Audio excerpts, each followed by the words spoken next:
Assalamualaikum warahmatullahi wabarakatuh. Rahayu, Sagung Dumadi. Masih bersama kami di channel Babat Nusantara.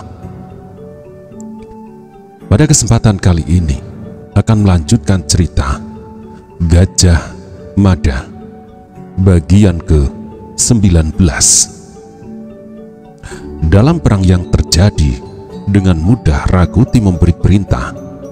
Tidak sadar apa yang terjadi, pasukan Jalayuda mau melaksanakan perintah itu.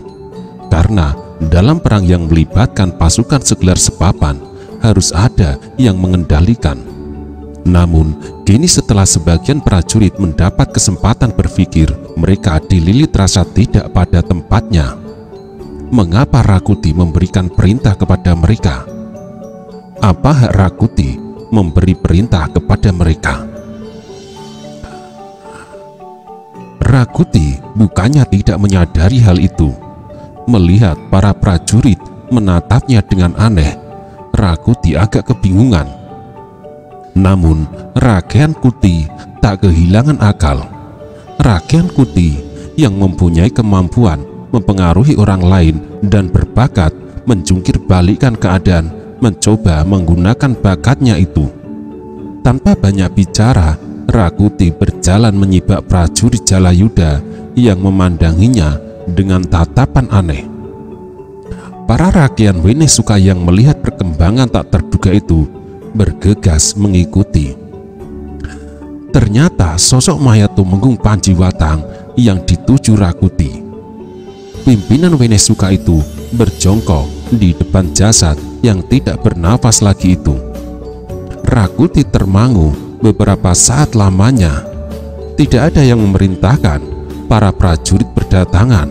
Para senopati pimpinan kelompok-kelompok kecil dari pasukan Jalayuda itu mengelilingi pimpinannya yang telah tidak bernafas. Menjadi mayat beku, dengan tangan kanannya Rakuti menutup mata mayat Panjiwatang yang melotot.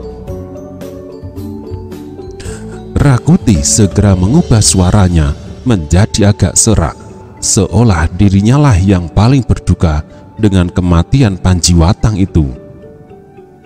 Perubahan yang diinginkan selalu meminta korban, berkata Rakuti. Aku mengenal dengan baik siapa dan orang macam apa Kakang Tumenggung Panjiwatang. Kami banyak berbicara dan bertukar pikiran. Aku sering pula berbeda pendapat dengannya. Namun, beda pendapat itu tak menyebabkan kami berselisih jalan. Sayang, anak panah telah melukai tubuhnya. Anak panah sangat beracun yang kita tahu hanya pasukan Bayangkara yang memakai. Rakuti berdebar-debar, tidak yakin apakah akan bisa mempengaruhi segenap senopati yang memimpin kelompok-kelompok kecil dalam pasukan Jalayuda supaya tetap bisa dimanfaatkan untuk menggempur istana, dijadikan landasan kakinya dalam menggapai hasrat keinginan duduk jigang di atas dampar Kencono Wilwotikto. Tumenggung Panjiwatang tiada. Rakuti berkata dengan nada suaranya yang makin serak dan bergetar.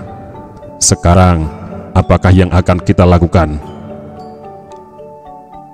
Pertanyaan yang kelihatannya sederhana itu ternyata membuat para senopati pasukan Jalayuda kebingungan. Mereka bingung karena tidak punya jawaban yang bisa diyakini atau dijadikan pegangan sekaligus menjadi arah yang jelas apa yang akan dilakukan setelah pimpinan mereka tiada. Semula para senopati dan segenap prajurit memang telah sepakat satu kata satu hati untuk menghantam istana dan menurunkan Jayanegara dengan paksa dari singgasana yang didudukinya.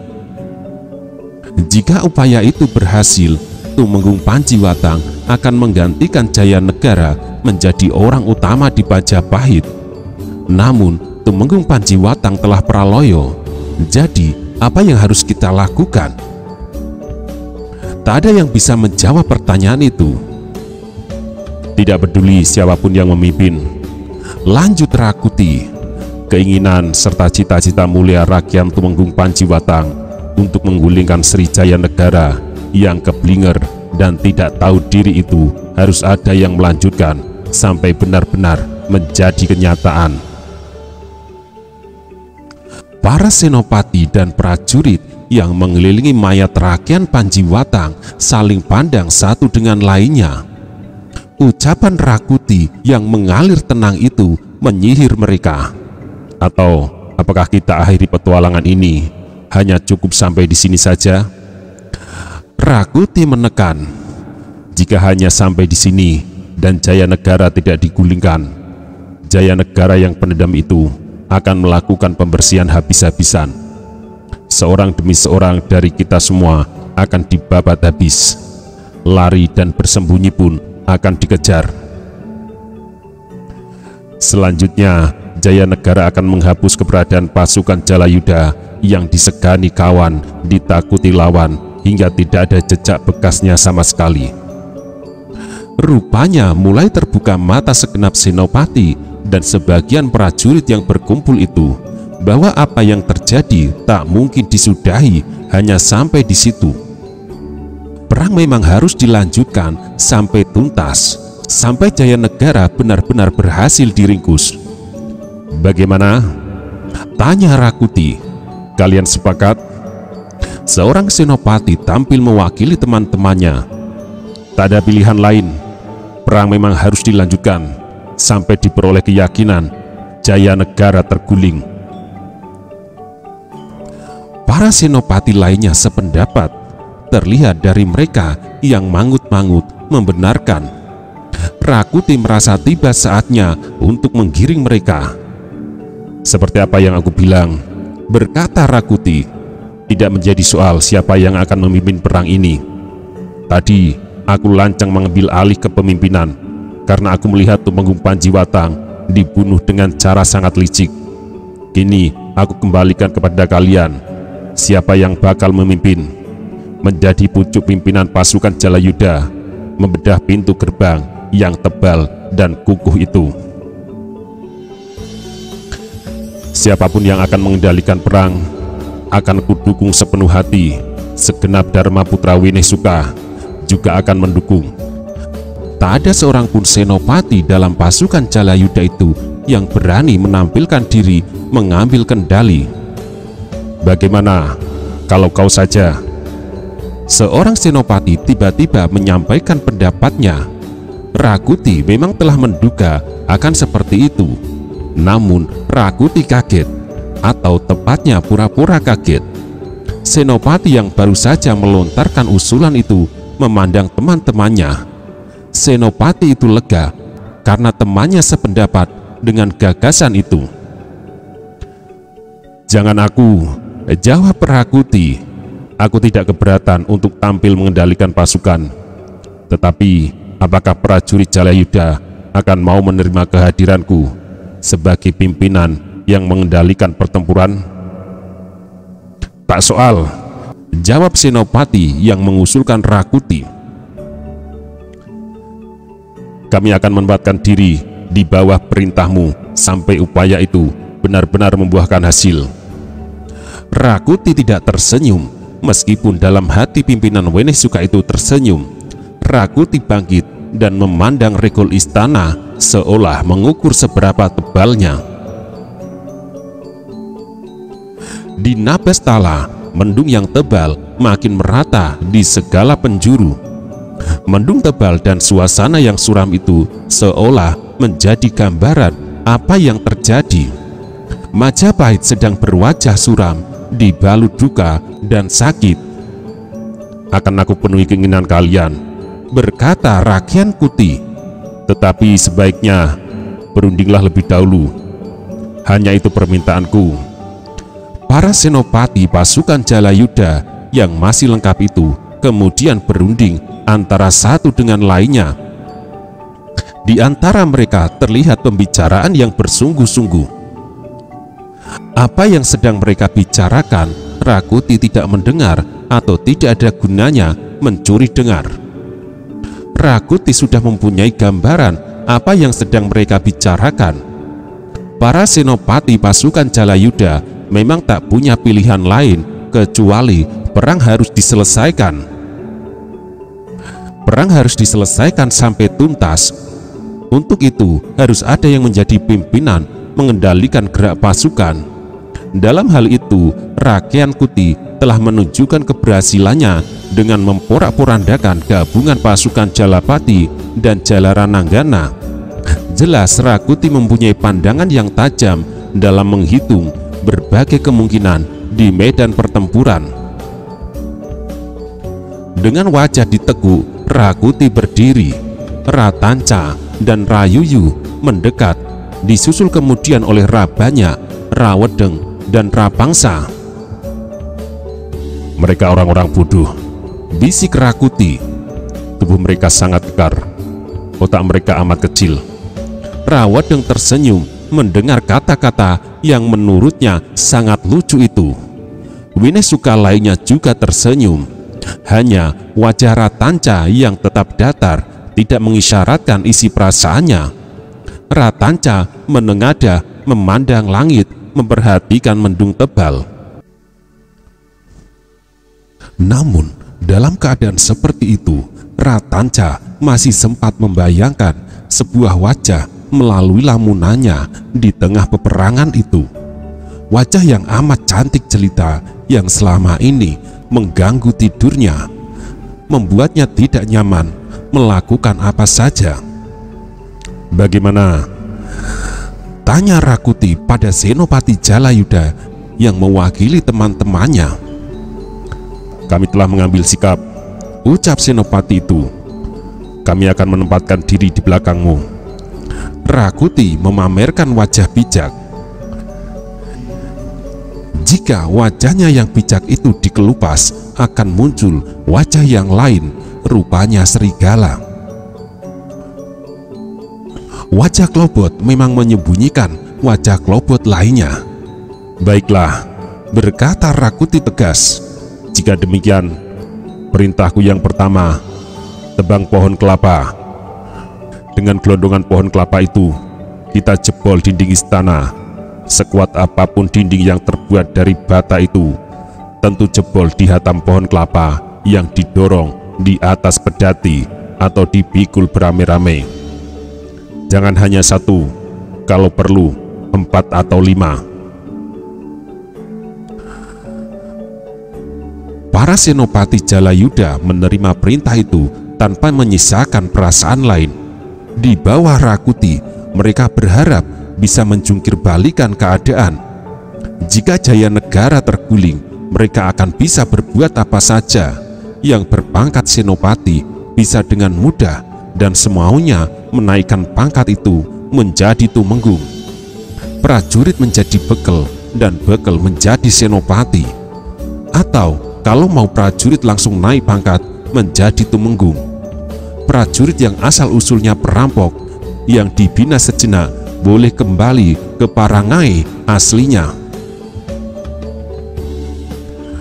Dalam pada itu, di balik dinding istana, dari atas dinding, Bekel Gajah Mada menebar pandang. Bekel Gajah Mada dengan cermat menghitung keadaan dan berbagai kemungkinan. Menghadapi keadaan yang seperti ini, Bekel Gajah Mada berpikir, apa yang akan dilakukan Rakuti? Tindakan apa yang akan dilakukannya? Seandainya aku adalah Rakuti, apa yang akan aku lakukan? Pandangan Gajah Mada menjelajahi setiap sudut dengan mata tajam seperti mata elang. Sebagaimana di depan Pura Waktra, pintu gerbang istana raja yang menghadap ke arah barat, di belakangnya atau menempati separuh dari wilayah istana juga berupa hamparan alun-alun. Berdampingan dengan sepanjang dinding yang mengelilingi istana, terdapat parit memanjang yang akan menghambat gerakan Rakuti seandainya mereka berhasil memasuki wilayah istana dengan memanjat dinding. Jika hal itu terjadi, mereka akan menjadi sasaran empuk para Bayangkara yang melakukan baris pendem di balik semak. Istana tidak bisa kita pertahankan lagi. Bahkan jika Rakuti tidak melakukan apa-apa, cukup dengan mengepung rapat benteng ini beberapa hari saja, mereka yang berada di dalam istana akan kelimpungan. Kalau bahkan makan habis, terpaksa bendera berwarna putih dikibarkan, berkata Pegel Gajah Mada dalam hati. Persoalan yang menghadang Gajah Mada adalah dengan cara bagaimana ia akan menyelamatkan Jaya Negara. Itu bukan persoalan, berkata Gajah Mada dalam hati. Rakuti tidak mungkin mampu melacak jejakku membawa tuanku Jaya Negara. Masalahnya, setelah Sri Baginda meloloskan diri, bagaimana sikap Rakuti terhadap pasukan yang masih bertahan di dalam? Apa akan ditumpas habis? Bekal Gajah Mada berhitung dengan cermat. Gajah Mada melihat pasukan Jalayuda yang berada di luar dinding belum melakukan persiapan-persiapan penting untuk melanjutkan kembali gempuran ke istana. Gajah Mada merasa sedih karena dari tempatnya terlihat Rakuti sama sekali tak peduli pada mereka yang menjadi korban dalam pertempuran itu. Mereka yang luka parah maupun yang terbunuh dibiarkan begitu saja. Gajah Mada kembali menebar tatapan matanya ke dalam lingkungan istana. Prajurit Jalapati dan Jalarananggana terlihat kelelahan. Gajah Mada tak tahu apakah mereka masih mampu bertempur jika Rakuti menyerbu berusaha menjebol dinding. Di dalam dinding Balai Maguntur, para prajurit dari Kesatuan Jalapati dan Jalarananggana yang kelelahan duduk bertebaran di mana-mana. Mereka yang terluka mendapat perawatan. Para abdi dan beberapa lelaki menyiapkan minuman dan makanan sekedarnya. Namun, suasana yang muram tak tercegah melengkupi semuanya. Wajah-wajah yang suram dan duka yang mendalam. Sebagian dari para prajurit-prajurit menayangkan siapa saja yang telah menjadi korban dalam perang yang berkecamuk itu. Seorang prajurit yang merasa kehilangan sahabat karibnya terbunuh dalam perang Bubruh merasa terpukul dan kecewa sekali. Prajurit itu berusaha menahan diri untuk tidak menangis, tetapi air matanya tetap saja keluar. Ia tidak hanya menangisi sahabat karibnya yang tewas dalam pertempuran itu, tetapi juga menangisi pedihnya luka lengannya yang terputus oleh sambaran pedang. Kakang Bekel, terdengar suara menyapa pelan. Gajah Mada menoleh. Riung Samudra dan Panji Saprang, keduanya prajurit Bayangkara yang dipercaya Bekel Gajah Mada mendekat. Bagaimana? Balas Gajah Mada datar. Maafkan aku Kakang Bekel, berbicara Riung Samudra. Apakah kita akan dapat mempertahankan istana? Pertanyaan semacam itu rupanya menghantui para Bayangkara. Semuanya bertanya-tanya, sebagaimana Bekel Gajah Mada juga bertanya dalam hati. Apakah mungkin istana dipertahankan lagi? Segenap prajurit Jalapati dan Jalarananggana yang berhasil masuk ke dinding istana berada dalam keadaan yang tidak mungkin untuk mempertahankan istana. Bagaimana menurutmu? Gajah Mada justru balik bertanya. Riung Samudra dan Panji Saprang saling berpandangan.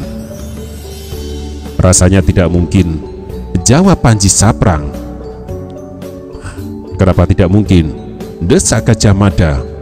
Baru saja aku dan Riung Samudra bertukar pikiran. Saprang menjawab, pasukan Jalapati dan Jalarananggana yang mendukung istana telah kehilangan kekuatan dan semangat tempurnya. Tidak ada cadangan pasukan lagi untuk menghadapi para pemberontak itu. Terakhir, kami bertanya dalam hati, apakah yang akan dilakukan Rakuti jika ingin memenangkan perang? Kami mencoba membayangkan dan berpikir menggunakan caranya. Apa kira-kira tindakan musuh? Gajah Mada mengenal Panji Saprang dan Riung Samudra yang memiliki kecerdasan. Perhitungan-perhitungan mereka sering tidak meleset dari kenyataan. Dengan tidak berkedip, Bekel Gajah Mada memandang keduanya. "Jika kau menjadi Rakuti, apa yang akan kau lakukan?" desak Bekel Gajah Mada.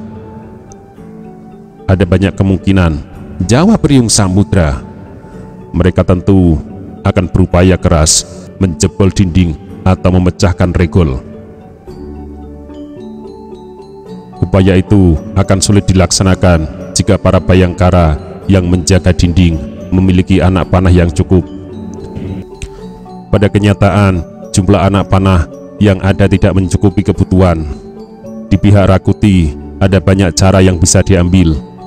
Mereka mungkin menggunakan gelondongan kayu atau batang kelapa yang dipikul beramai-ramai untuk menghantam dinding yang terbuat dari bata ini. Selanjutnya, ada kemungkinan lain yang lebih mencemaskan." Gajah Mada memandang kedua bawahannya itu dengan tatapan tajam. "Kemungkinan mencemaskan bagaimana?" desanya. Riung Samudra menghela desah nafas gelisah.